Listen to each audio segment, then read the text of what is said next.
trainer. He later managed fitness gyms in Perth and Sydney and coached personal trainers nationwide in Australia. In 2014, Nick relaunched his fitness business PlantBased to continue helping more people with their own body transformations. So with over 10 years of industry experience, Nick is passionate about helping people reach their health and fitness goals. And when I was looking at this topic, I thought that's so interesting, especially for women. How to drop a dress size in 28 days?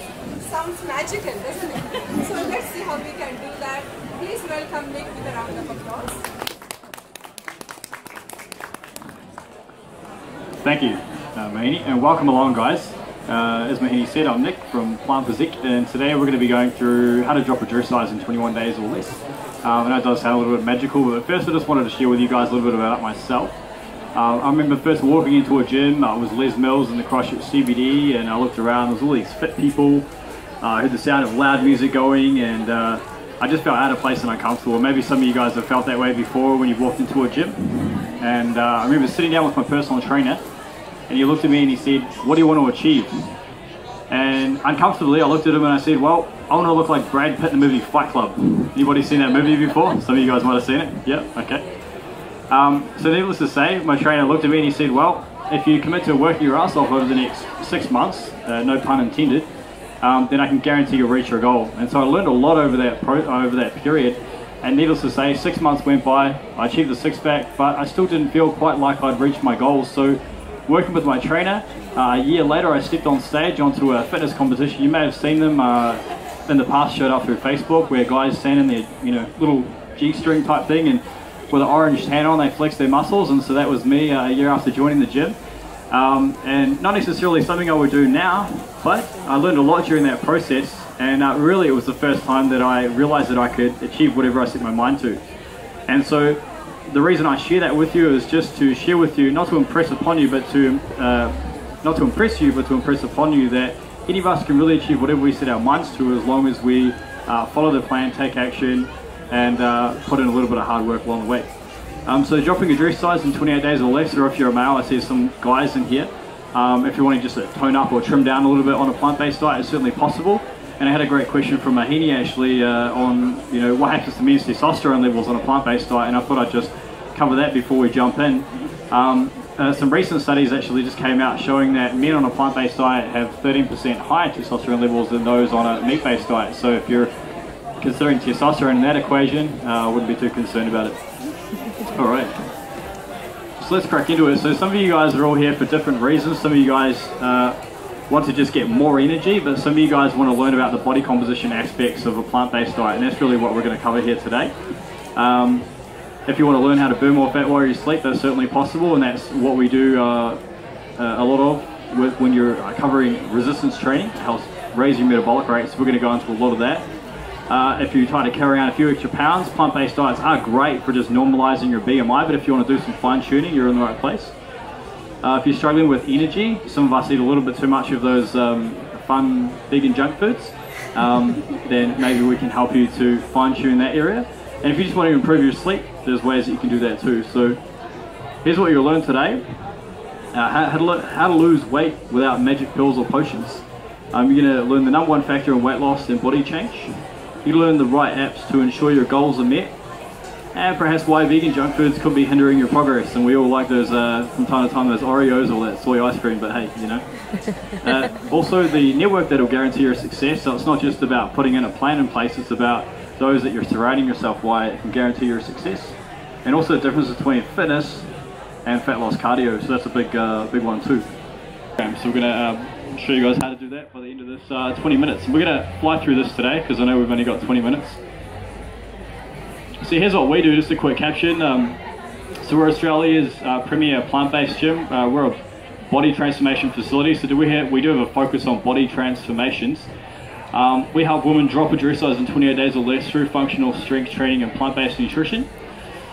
We do have men who train with us, however our studio in Christchurch has now become maxed out with females, so we consider ourselves a female-friendly facility at this point. We teach a variety of strength training, including calisthenics, Russian kettlebells, and barbell lifts.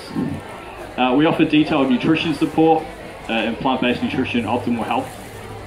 And also we provide the motivation and accountability. So these are some of our clients here. And I'm not saying you can do that in 28 days. Some of these clients have been on a longer program, but you can certainly get some phenomenal results in a short period of time. So we're going to go through the 7 steps now, starting with step 1. Now, I remember when I first sat down with my trainer and I asked him, what's the deal with nutrition?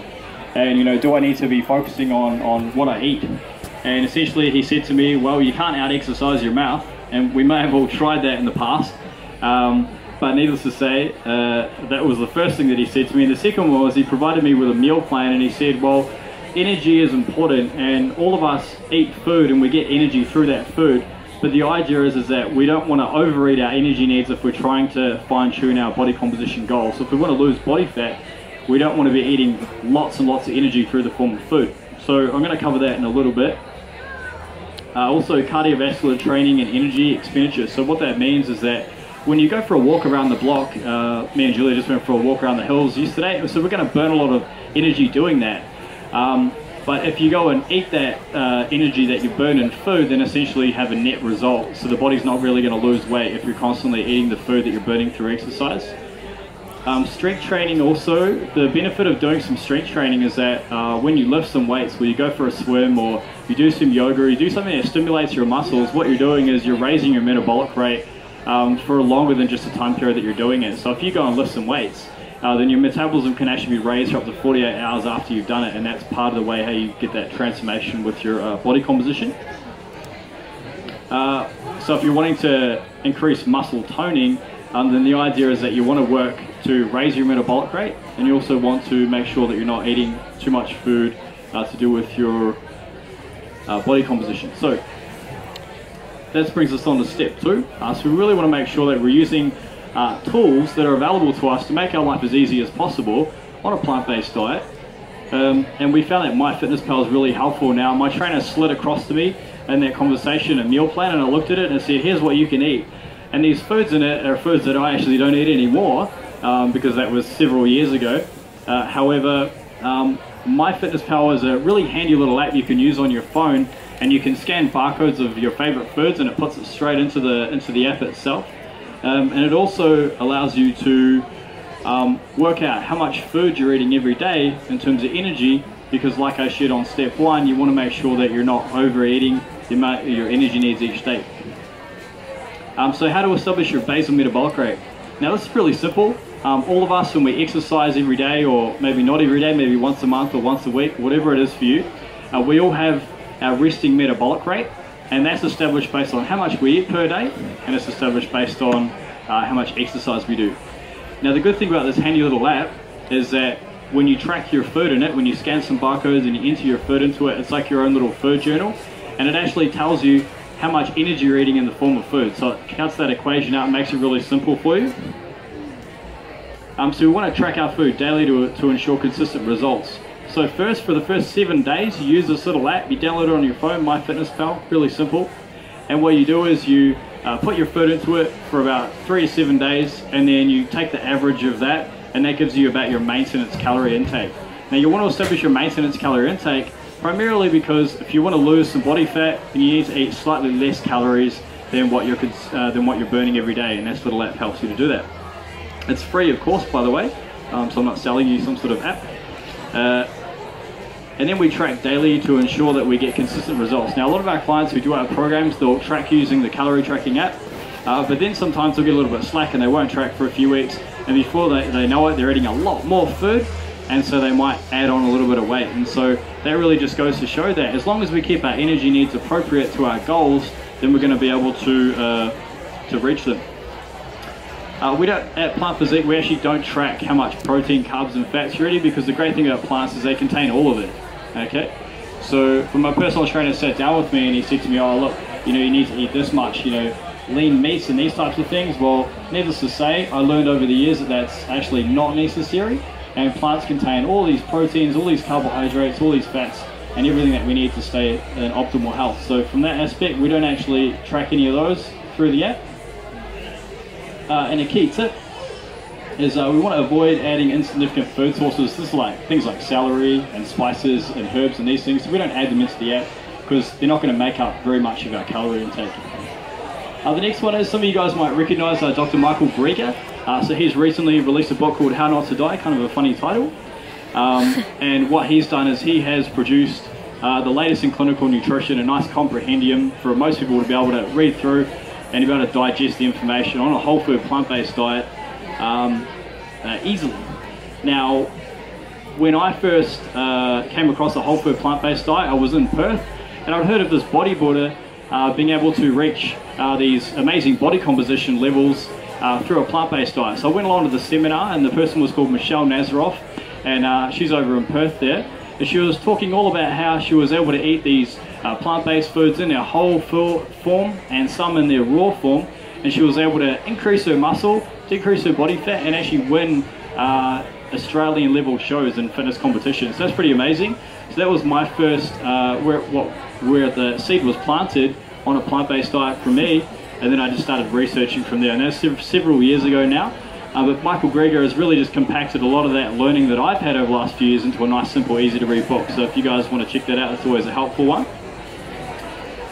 Now, whole food plant-based diet we think is optimal for health and longevity. So if you're eating, a vegetarian or a vegan diet, then there could be some holes in it. And so if you want to lift your health and really improve your sleep and energy levels, the best thing you can do is to eat a whole food plant-based. So that just means we're eating foods that look as close to Mother Nature as possible.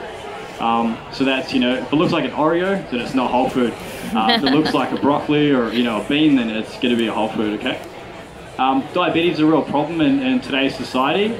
In Sydney last year, I had a client sit down with me, and she had insulin sensitivity, so she had a real problem digesting carbohydrate. She was eating a typical prescribed high-protein diet by her doctors, and I suggested that she use a plant-based diet to help to reverse her diabetes, her pre-diabetes issues. Needless to say, 3 months later, not only has she been taken off her insulin injections and her insulin medication, but she was also experiencing much better sleep, better energy levels, and to boot, her endometriosis had actually decreased from a pain level of 8 out of 10 down to like a 3 out of 10, so it was much more manageable, so that's really cool too. Just the benefits are far-reaching of a whole food plant-based diet. On our heart disease, a lot of us know somebody in our family or through friends who has been affected by heart disease, and a whole food plant-based diet is the only diet in the world that's actually shown to reverse heart disease, so that's reverse the arterial clogging. And I actually saw the food, you guys are running a DVD over there? Anyway, we have a couple of DVDs, Food Matters, but also Forks Over Knives, yes, thank you. Forks Over Knives, so they actually show the reversing of heart disease through a plant-based diet on that, so that's a great one. Mind blank there.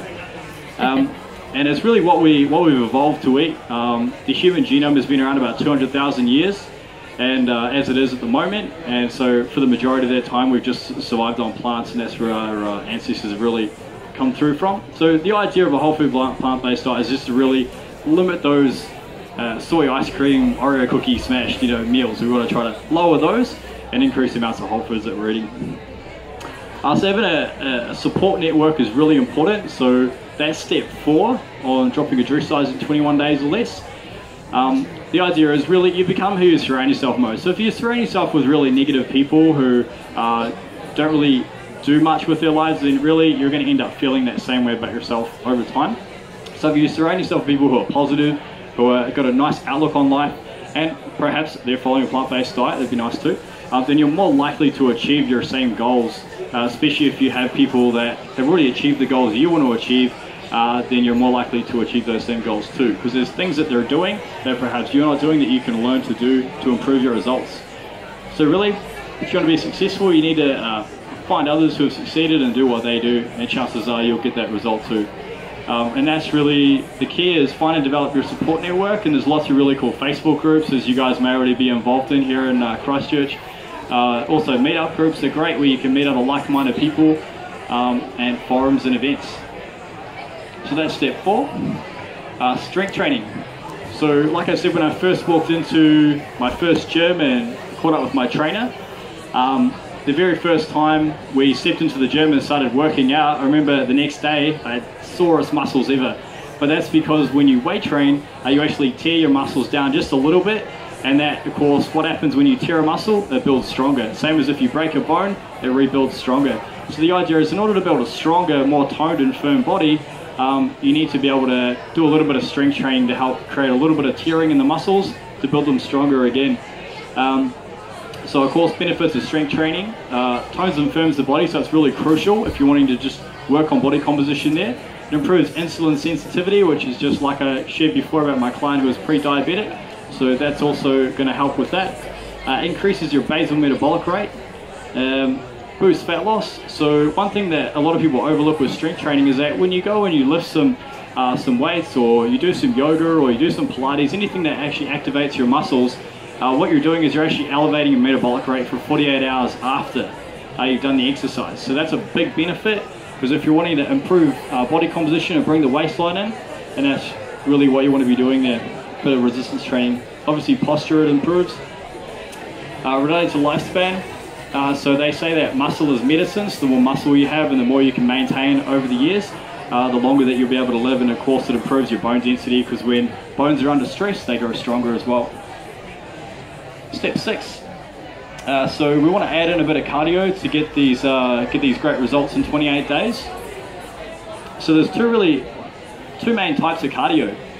Now I remember back when I was much younger, there was a flatmate of mine, and she said to me, "All right, I'm going to go on a diet. I need to lose a bunch of weight." And so the next thing she did was she went out and she put her sneakers on and went running around Hagley Park. She ran and ran and ran and ran, and then an hour went by and she got in the door and she looked red-faced and looked terrible, and she said it was just a horrible experience. Some of you guys may have had that before when you jump on a bit of a health gig. And needless to say, the whole experience kind of put her off running, and she ended up trying something else later. Now the idea is that we don't want to focus on just running around the block, feeling like we're on a mouse wheel. Instead, we want to actually focus on the types of cardio that get us the specific results we want. So when it comes to changing your body composition, the idea is you want to do the two types of cardio. There's endurance cardio, which is where you're actually going to work on your heart and lung health. So that's like when you go for long distance runs, when you're just jogging along. That's what we call heart healthy cardio, and it's important to have that as part of your weekly routine. But if you want to work on body fat loss, then you want to do less of that type of cardio, and instead the right type of cardio for fat loss is sprints. So where you jump on a recumbent bike or some type of bike at the gym, you go flat out for 20 seconds, then you let your heart rate recover for about 40 seconds, and then you repeat. So you're doing these short bursts, recover, short bursts. And I remember the first time I did it, I thought I was going to die after 5 sprints. But needless to say, you get a lot fitter, a lot faster, and it also raises your metabolic rate for another 48 hours. So when we combine that type of cardio with that type of resistance training, then we're actually able to get a much better result for our body composition, because we're just constantly raising that metabolic rate and just feeding that fire. Of course, all cardio helps develop heart and lung health, and the other type of cardio is fast walking. So that's where you go for a bit of a power walk, and that directly taps into your body fat stores. Now, the difference between fast walking and sprint work is that fast walking gives you body fat loss while you're doing it, whereas sprint work, where you're sprinting and then resting and sprinting and resting, that's going to give you a result for about 48 hours after you do it. So which do you choose? We try to combine both over the course of a week. So step 7 to dropping your drew size in 28 days or less is you want to really make sure that you're taking action and actioning the plan. Of course, as we say, knowledge without action is useless. So the plan is only as good as your ability to execute it. So you want to make sure that the plan is appropriate for where you're at now. So you're not going to train like a sprinter if that's not your goal, and also if you've been inactive for a while. So if you've been inactive and you haven't been doing any exercise recently, then even starting off with, say, 2 walks a week plus 1 resistance session would be appropriate. And then as the weeks go on and you get more comfortable, you just sort of increase a little bit as you go. The idea is that small steps lead to huge successes. So regardless of where you're at now, if you take little steps every day to improve your health, you're going to be able to get there. Next one. So you want to set your calorie level and track. So these are the steps that you take now, I guess, moving forward after this talk, is you want to set your calorie up using the MyFitnessPal app. You want to eat a whole food plant-based diet and try to limit the junk food. You want to seek out and develop your positive network. So that's just finding a group of people or even one other, training buddy who can help you on your health journey. You want to produce an appropriate strength training routine, and you also want to add power walks and or sprints for cardio. So it's pretty simple. So this is your free gift. So we put together a free 28-day challenge for you guys.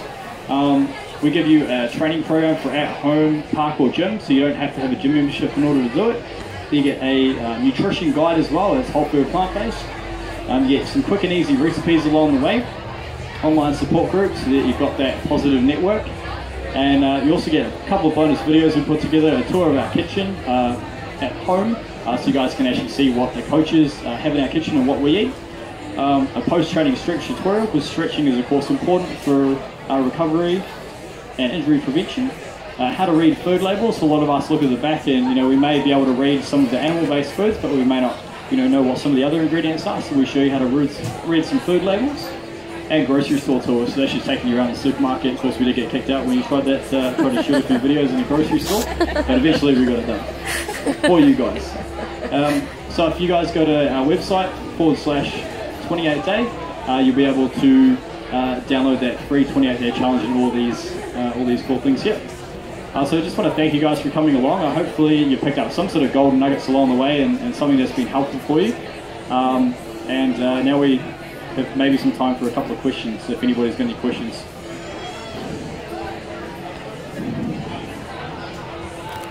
Any questions?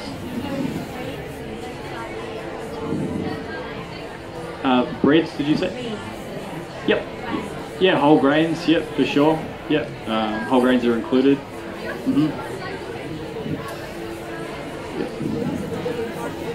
Yes, we're located in Riccarton, just off Blenheim Road near the warehouse there.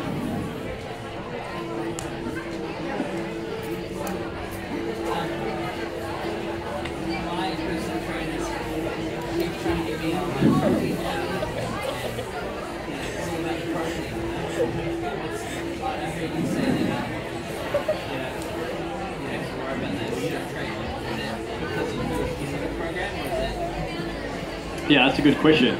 So the question was about protein powders. Do we need them? Do we need to track our protein?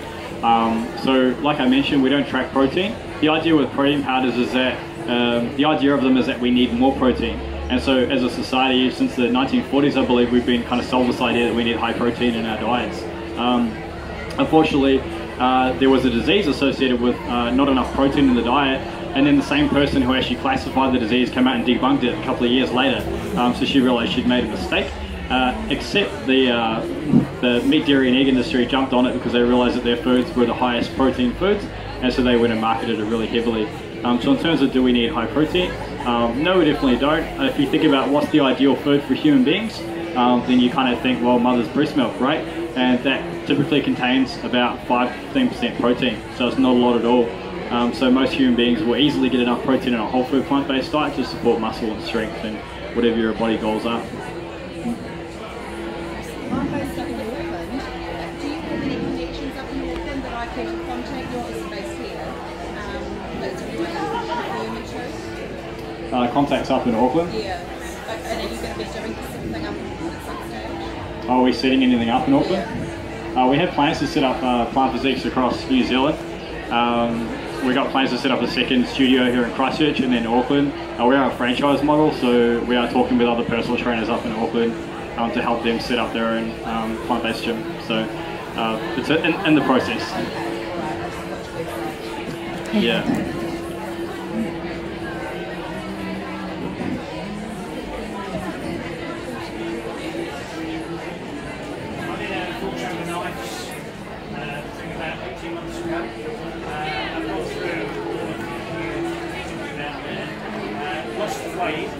My biggest problem was I lost quite a lot of the body muscle definition.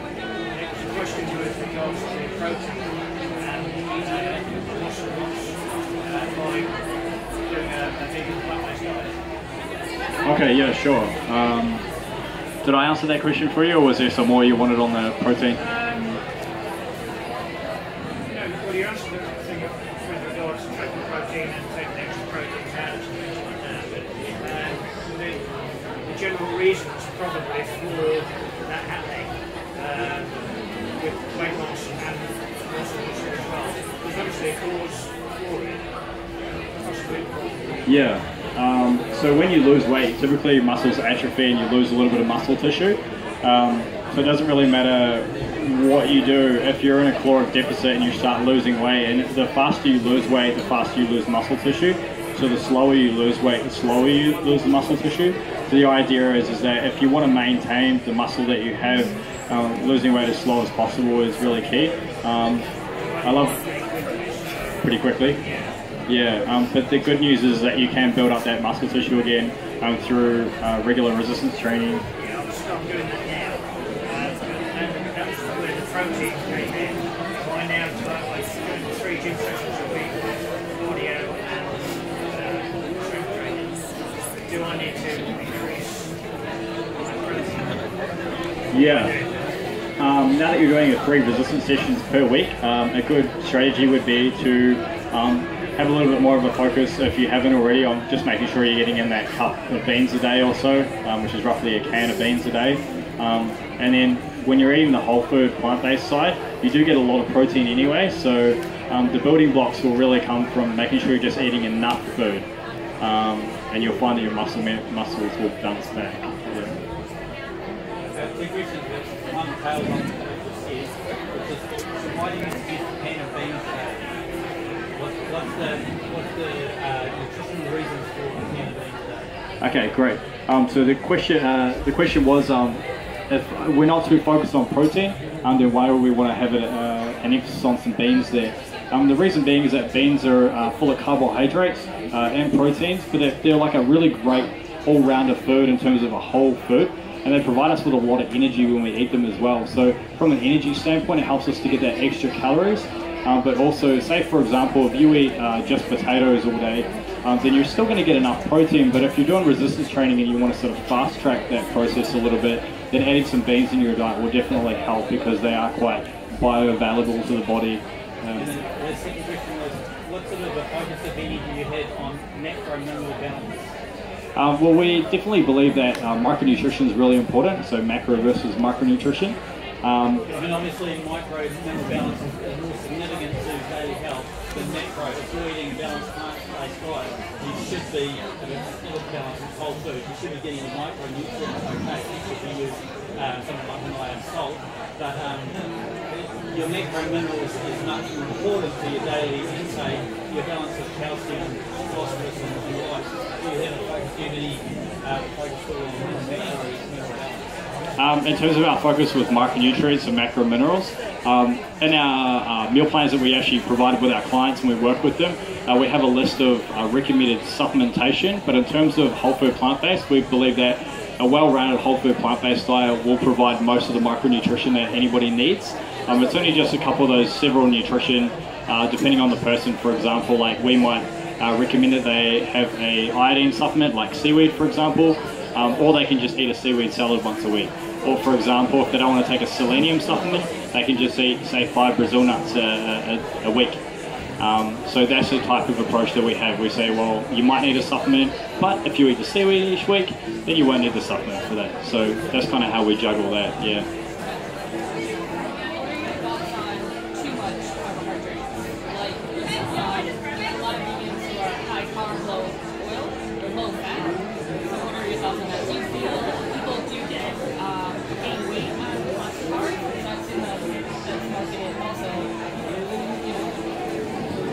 Good question, yeah. So you're talking about,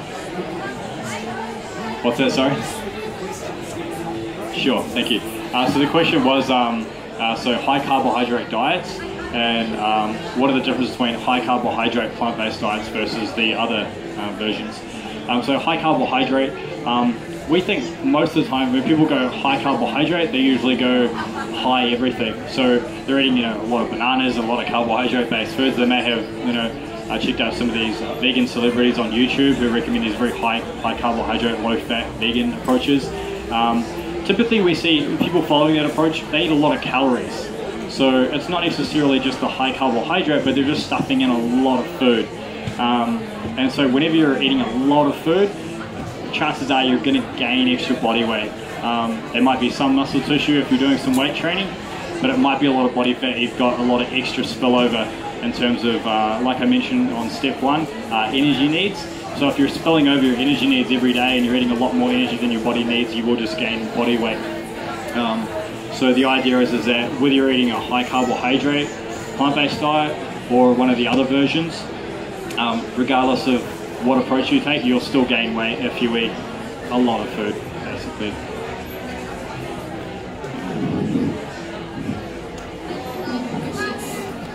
Okay, I would like to thank Nick for the wonderful talk and presenting a small gift on behalf of Vegetarian Society. Thank you very much. Thanks so much for having me. Thanks guys, appreciate you.